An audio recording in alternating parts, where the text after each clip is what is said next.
Është e rëndësishme që të vendosim relacion të hapur, të shohim çka është më e rëndësishme për Greqinë dhe të shpjegojmë se çka është më e rëndësishme për Maqedoninë.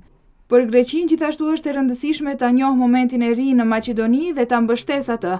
Këto janë pritjet e ministrit të punëve të jashtme Nikola Dimitrov nga takimi i nesër me homologun e tij grek Nikos Kodzias.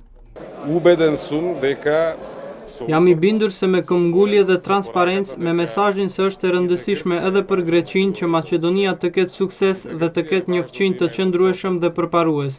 Greqia është një demokraci më e vjetër se jona, është antare e BE-s dhe NATO-s dhe ka pozicion shumë të rëndësishëm gjeostrategjik në rajon.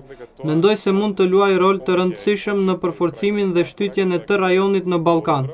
Është me rëndësi edhe për Greqinë që ta njohë momentin e ri në Maqedoni dhe ta përkrahë atë.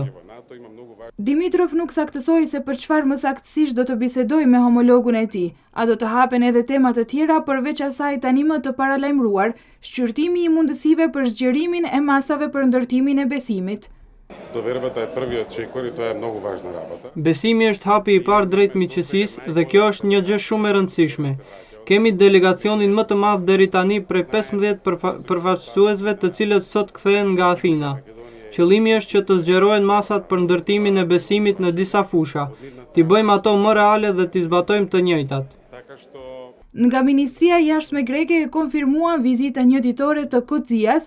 Në kumtesën thuhet se ai do të takohet me kolegun e tij Nikola Dimitrov, ndërsa më vonë do të ketë edhe bisedime të zgjeruara e më në fund do të dalin me deklaratë të përbashkët për mediat.